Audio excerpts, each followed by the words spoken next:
할렐루야. 오늘 부활절입니다. 부활의 아침에 주님 앞에 나와서 함께 예배드리게 된 주님의 자녀들에게 여러분 삶에, 여러분 가정에, 여러분 생업에 부활의 기쁨이 함께하길 주의 이름으로 축원합니다.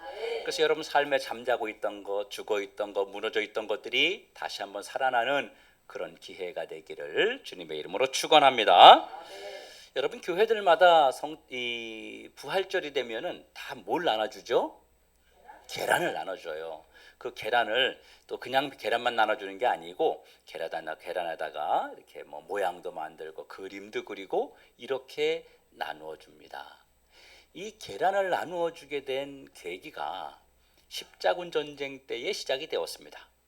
십자군 전쟁 때에 이 로잘린이라는 사람이 자기 남편이 전쟁터에 나갔는데 죽었다는 소식을 들었습니다. 전쟁터에서 사망했다. 이 소식을 듣고 그 동네에 사는 아주 못된 사람이 그 여인이 가지고 있는 남편이 없으니까 재산을 다 빼앗아 버렸습니다. 그리고 그 동네에서 내쫓아 버렸어요.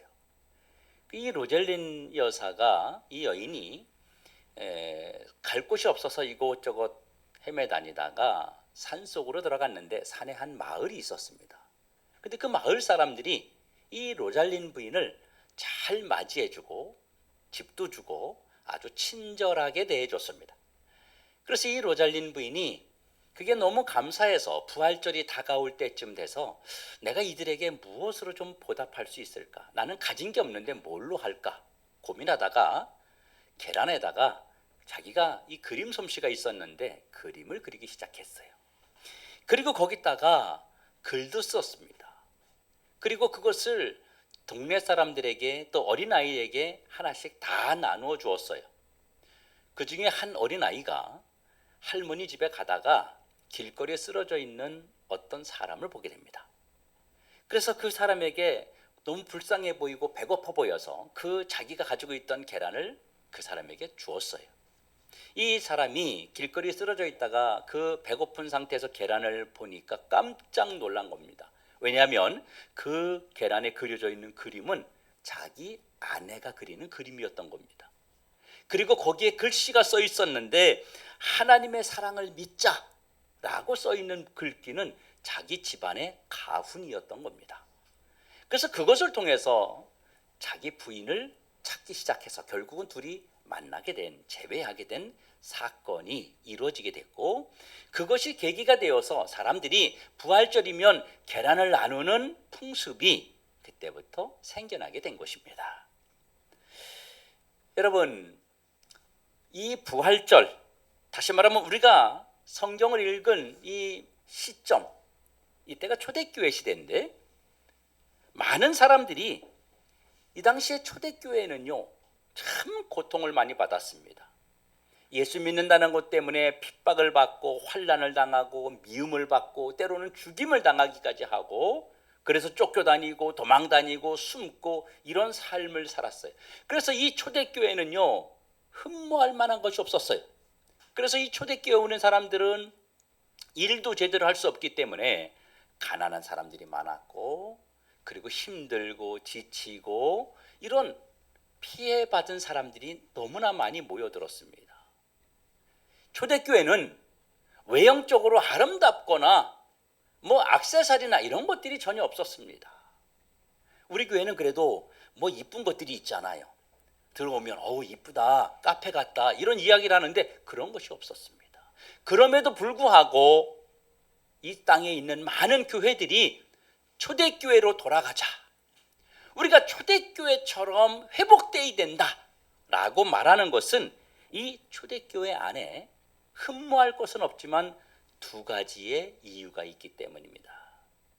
하나는 성령의 충만함이 있었다는 것이고요, 또 하나는 교회가 지속적으로 부흥하는 역사가 있었다고 하는 것입니다. 그래서 오늘날의 교회들이 다 초대교회로 돌아가자, 우리 초대교회처럼 그렇게 우리 변해야 된다, 이런 이야기를 하게 된 것입니다. 그런데 여러분, 초대교회가 가만히 있어도 부흥이 됐을까요? 아닙니다. 초대교회가 부흥하게 된 데에는요, 전도자들이 있었습니다. 복음을 전하는 자들이 있었어요. 그 전도자 중에 한 사람이 오늘 성경에 나오는 스데반 집사였습니다. 사도행전 6장과 7장에 보면 스데반 집사의 그 전도하는 내용이 나옵니다. 그런데 이 스데반이요, 열심히 전도했어요. 그런데 이 당시에 스데반이 전하는 복음을 들은 종교 지도자들의 반응이 아주 냉담했습니다. 그래서 사람들은 급기야 자기들이 좋아하는 소리가 아니라 자기들이 싫어하는 소리, 제대로 예수 믿어야 됩니다. 예수 믿어야만 구원받습니다. 여러분, 죄를 버려야 됩니다. 우리 모두는 죄인입니다. 이런 메시지가 너무 듣기 싫어서 스데반에게 공격하기 시작했는데 사람들이 급기야는 스데반을 죽이기까지 하였습니다. 사람들이 어떻게 죽였냐면요, 스데반을 향해서 아주 거칠게 대항하면서 스데반에게 돌을 던져서, 사람들이 돌멩이를 던져서 스데반에게 던졌어요. 그때 스데반은요, 돌에 맞으면서 머리가 깨지고 눈에 맞고 뼈가 부러지고 피가 철철철 흐르면서도 그는 그냥 땅바닥에 죽어갔습니다. 만약에 여러분들이 이런 상황을 겪고 있다면 여러분은 어떻게 하시겠습니까? 어떻게 하시겠어요? 도망가든지 아니면 그들을 설득해서 어떤 방법을 써야 되는 거 아니겠어요? 그래야 그 위기를 우선은 모면해야 되지 않겠습니까? 사람들이 돌을 던지는데 돌을 그냥 막고 있는 그런 것은 너무 어리석은 거 아니겠습니까? 일단 위기를 모면해야 됩니다. 그래서 옛말에 그런 말도 있지 않습니까? 소나기는 일단 피하고 봐라, 그런 이야기를 하지 않습니까? 이 스데반 집사는 그 사람들이 돌을 던질 때 피하지도 않았습니다. 피하지 않은 것도 어리석은 일인데 거기다가 더 미련한 일을, 자신을 돌로 치는 사람들을 향해서 뭐라고 말했냐면, 하나님, 저들을 용서해 주십시오, 이렇게 말한 거예요. 여러분, 사람이 돌에 맞으면요, 그 자리에서 탁 맞고 죽는 게 아니잖아요. 돌에 맞으면요, 여기저기 터지고 뼈가 부러지고 온 몸에 피투성이가 되면서 서서히 죽어가는 것입니다. 고통을 느끼면서 죽어가는 거예요. 그런데요, 돌을 던지는 사람들 중에서 안타까워하는 사람들이 있는 게 아니라 돌이 어떻게 생각했냐면 조롱하는 거예요. 비아냥거리는 거예요. 마치 자신은 죽어가고 있는데 그것을 즐기기라도 하듯이 사람들은 그곳에 모여서 죽어가는 스데반을 보면서 그저 도리어 놀리고 있습니다. 그런데도 자신의 죽음을 놀이 삼아서 저를 공격하는 자들을 향해서, 하나님, 저들을 용서해달라고 하나님께 기도하다니, 여러분, 이거 믿을 수 없는 일 아닙니까? 이거 있을 수 없는 일이잖아요. 여러분 같으면요, 제발 저들을 용서해 주세요, 이렇게 말할 수 있겠습니까? 아마 그렇게 말하기 힘들 겁니다. 그런데 문제가 뭐냐면요, 스데반이 예수님에게 이런 위기를 대비해서 특별한 훈련을 받는 사람이 아니라는 거예요. 뭔가 준비된 사람이 아니라 그냥 평신도 집사였습니다. 사도들의 일을 돕고 사도들이 다 감당할 수 없기 때문에 그저 한 일을 맡아가지고 열심히 헌신하고 교회에서 봉사하는 그런 사람이었습니다. 그런 사람이 특별히 대단한 사람도 아닌데 돌에 맞아 죽으면서, 돌에 맞으면서 저들을 용서해달라고 말할 수 있는 것은 결코 쉬운 것이 아니었습니다. 그는 돌에 맞으면서 하나님, 저들을 용서해 주세요 라고 말했다가 조금 있다가 마음 바뀌어가지고 아닙니다, 저들 가만 놔두지 마세요, 이렇게 말하지 않았습니다. 그런데 문제가 뭐냐면요, 스데반이 예수님에게 이런 위기를 대비해서 특별한 훈련을 받은 사람도 아닌데 그런데 스데반이 이렇게 엄청난 말을 할 수 있었다면 그 배경이 있지 않겠습니까? 어떻게 그렇게 평신도에 불과한 아무 훈련도 받지 않은 사람이 자기를 때리는, 자기를 죽이는 사람들을 향해서 용서해달라고 간절히 기도할 수 있었겠습니까? 거기에는 배경이 있었습니다. 성도 여러분, 스데반이 이런 말을 할 수 있었던 이유는요, 바로 부활하신 예수님을 보았기 때문입니다. 부활하신 주님이 하나님 우편에 서신 것을 보았기 때문에 자신도 이제 부활하신 예수님 곁으로 갈 수 있다는 그 소망과 비전이 있었기 때문에 그는 다른 사람들을 위해서 용서해달라고 기도할 수 있었던 겁니다. 이게 뭐냐면 부활신앙이라는 것입니다. 그런 몇 가지 고백을 했습니다. 59절에 보니까 주 예수여 내 영혼을 받으시옵소서 이렇게 말했는데, 이 말은요, 스데반이 죽음 이후의 세계가 있음을 믿고 고백한 겁니다. 주님, 내 영혼을 받으시옵소서. 죽음이 끝이 아니라는 것을 알았습니다. 죽음이 끝이 아니기 때문에 자신을 죽이려고 하는 사람들 앞에서 억울해하지 않은 거예요. 여러분, 만약에 죽음이 끝이라면 저 사람들이 내 생명을 빼앗아가고 내 삶을 무너뜨리고 나를 지금 짓밟고 있는데 여러분 얼마나 억울하겠습니까?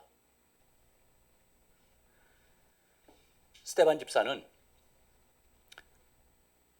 바로 자신의 영혼이 갈 수 있는 그 천국을 보았기 때문입니다. 그래서 스데반은 그들을 용서했어요. 얼만큼 용서했습니까? 끝까지 용서했습니다. 끝까지.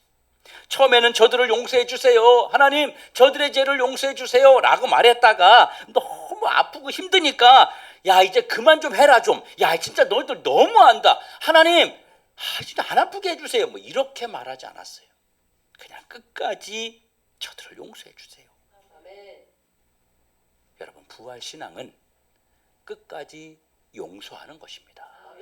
이 사람에게 부활신앙이 있었기 때문에 다른 사람들을 향해서, 자신을 박해하는 사람들을 향해서도 용서해달라고 끝까지 기도할 수 있었던 것입니다. 스데반이 이런 고백을 할 수 있었던 것은요, 자신이 예수님처럼 고난받고 있다는 것에 대해서 영광스럽게 생각했기 때문입니다. 그래서 스데반은요, 자신을 돌로 치는 그들 앞에서 그는 그 모든 것을 당연하게 받아들였어요. 왜요? 아니, 예수님도 죽으셨는데 내가 뭐라고? 예수님도 복음을 전해서 천국 복음을 전하다가 십자가 달려 죽으셨는데, 아니 나 같은 것도 그 영광에 참여할 수 있다는 것이 기쁨으로 여겼다는 겁니다. 예수님이 가신 길을 자신이 따라갈 수 있는 것이 자신에게 얼마나 큰 영광인지를 그가 알았던 것입니다. 이것이 바로 주님이 가신 길이기 때문입니다. 스데반은 오히려 자신의 죽음을 영광스럽게 여길 만큼 귀한 일로 스데반에게 작용된 것입니다. 성도 여러분, 여러분에게 부활신앙이 있습니까? 여러분이 가지고 있는 부활신앙이 도대체 뭡니까? 여러분에게 부활신앙이 있다는 것이 어떨 때에 나타납니까? 여러분 삶에서 내가 부활신앙을 가지고 있다고 하는 것이 어떤 때 증명이 됩니까? 부활신앙은 고난 앞에서, 핍박 앞에서, 위기 앞에서 그때 보여지는 내 모습이 부활신앙입니다. 평소에 부활신앙으로 무장되지 않은 분들은요, 위기 앞에서 무너지게 돼 있어요.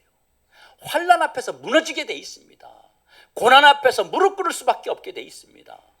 그러나 이 부활신앙이 있는 사람은 환난 앞에서 더 담대해지고 고난 앞에서 더 하나님을 바라보고 낭망하지 아니하고 무릎 꿇어 하나님 앞에 기도하며 감사할 수 있는 사람이 되는 것이 바로 부활신앙을 가지고 있는 사람들에게 나타나는 모습입니다. 그렇다면 여러분은 부활신앙을 가지고 있습니까? 지금 현재만 바라보고 앞으로의 미래를 바라보는 눈이 없기 때문에 사람들은 무너지는 겁니다.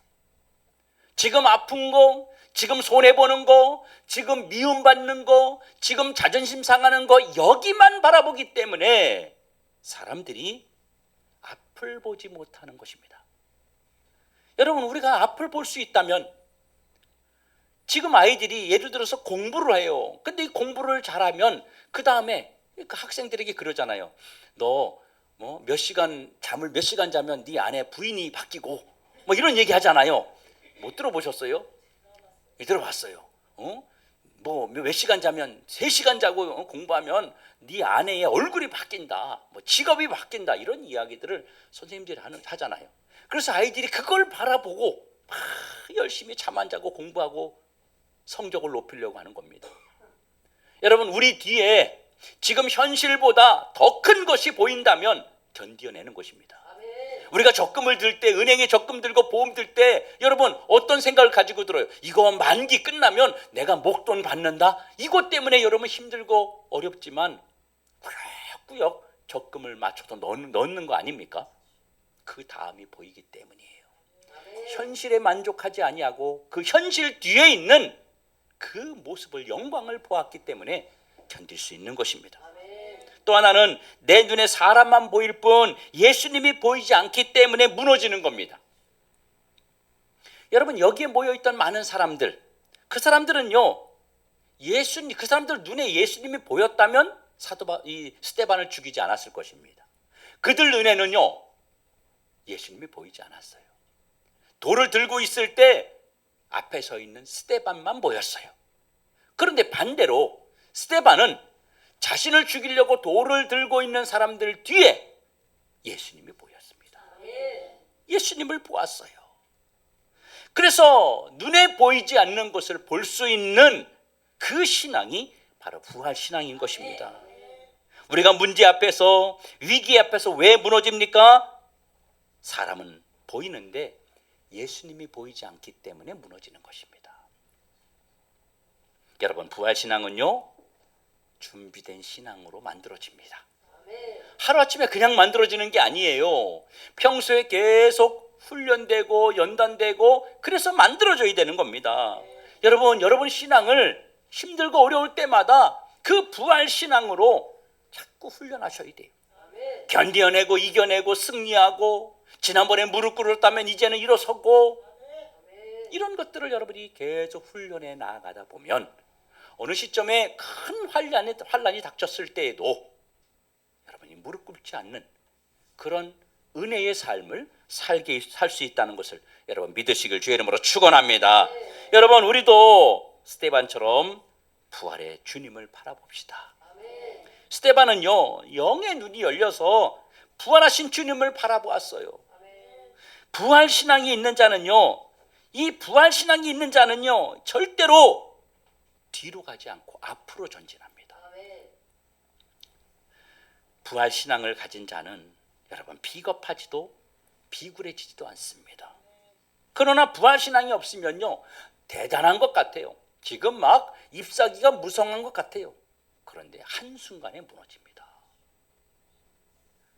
여러분, 지금 스데반이 돌에 맞으면서 무엇을 보았느냐 하면요, 고난과 핍박과 박해를 이겨내는 스데반이 그 고난에서 얼마나 잘 이겨내는지를 바라보고 응원하고 박수치고 계시는 하나님 우편에 서신 예수님을 보았습니다. 사랑하는 성도 여러분, 여러분이 힘들고 지치고 어려울 때 여러분 환경에, 여러분 상황에, 여러분 삶에 있는 문제들 뒤에 예수님이 하나님 우편의 보좌에서 일어서셔서 여러분을 향해서 응원하고 계시는 예수님, 박수치고 계시는 예수님, 여러분을 향해서 무릎 꿇고 기도하고 계시는 예수님을 바라볼 수 있다면 우리는 얼마든지 그것을 견뎌내고 이겨내고 승리의 계가를 부를 수 있지 않겠습니까? 그러면 부활신앙이라는 게 도대체 뭘까요, 여러분? 부활신앙이 뭐예요? 지금 하나님 우편에 서신 주님을 바라보고 그 주님이 나를 바라보고 계시다는 것이 부활신앙입니다. 사람들은 부활신앙을 이렇게 이야기합니다. 예수님 부활하셨습니다. 예수님 살아나셨습니다. 나도 3일 만에, 나도 예수님 3일 만에 부활하신 것처럼 나도 살아납니다. 이것을 부활신앙이라고 여기는데, 근본적인 부활신앙은 살아계신 예수님께서 나를 위해서 응원하고 계시다고 하는 것을 볼 수 있고 믿을 수 있는 것이 부활신앙입니다. 다시 한번, 부활신앙은 예수님이 부활하신 사실을 인정하고 믿는 것에서 뛰어넘어서 부활하신 예수님이 나를 향해서 응원하고 계시다는 것을 볼 수 있고 믿을 수 있는 것이 부활신앙입니다. 여러분, 우리가 하루를 사는 동안요, 여러분 CCTV 한 몇 번 정도 찍힐 것 같아요. 하루에 통상적으로 한 200번 정도 찍힌답니다. 길거리 다니면서 여기저기 다니면서 정말 수없이 많은 것에 찍히지만 우리는 몰라요.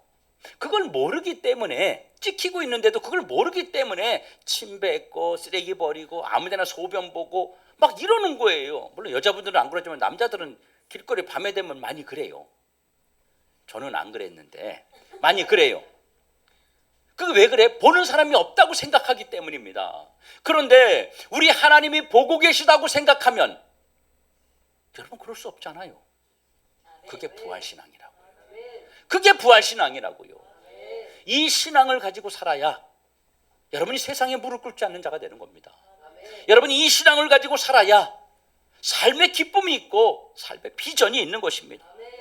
내가 어려운 가운데 신앙을 지키고 있는데 부활하신 주님이 나를 바라보고 응원하고 박수치고 웃고 계시다는 것을 인식하고 살아가는 것, 이것이 우리가 가져야 될 마지막 때의 부활신앙인 것입니다. 그런데 우리는요, 주님을 의식하며 살아가지 못하고 있는 것이 문제입니다.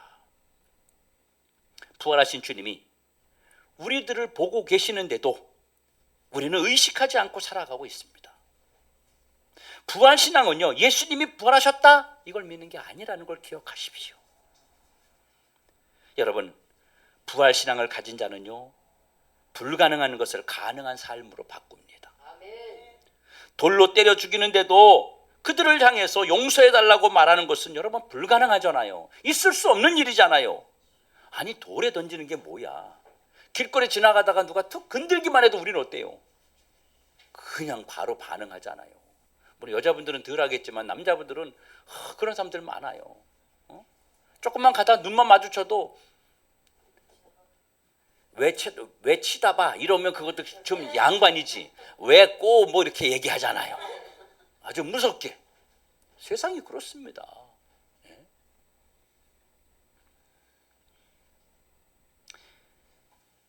돌로 때려 죽이자는 사람들을 향해서 이렇게 기도하는 것, 여러분, 그에게 완전한 주님이 바라보고 계시다는 그런 소망과 비전이 있었기 때문입니다. 그런데 부활신앙을 가진 자는요, 그것을 했다는 거예요. 이것을 이루었다는 겁니다. 현실을 뛰어넘는 영성이에요. 이것이 바로 부활신앙을 가진 자들이 누리는 그런 영성입니다. 여러분, 우리가 뭘 할 때 힘들어서 이거 어떻게 해야 되지 이러는 것보다 똑같은 어떤 일을 하고 똑같은 신앙생활을 하고 똑같은 삶을 견디는데 나를 위해 응원하고 계신 주님을 바라볼 수 있다면 여러분, 그 견디는 것이 기쁨이 아니겠습니까? 그게 즐거움 아니겠어요? 그거 행복하지 않겠어요? 고통을 당하면서도 웃을 수 있지 않겠습니까?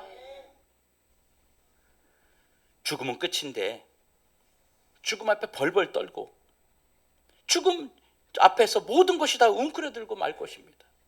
그런데 부활의 영성은 불가능한 현실을 뛰어넘고 할 수 없는 것을 하게 하고 남들이 이해할 수 없는 삶을 살아가게 되는 것입니다.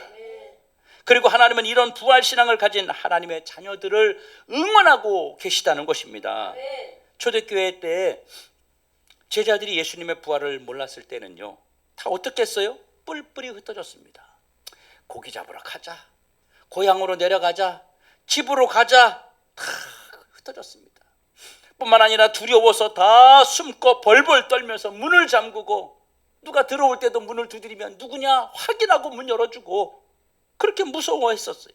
그런데 이들이 부활하신 주님을 만난 후에 스스로 문을 열고 나가서 부활의 증거자로 하나님이 자신을 원래 불렀던 그 사명자로 모든 제자들이 다시 바라섰습니다.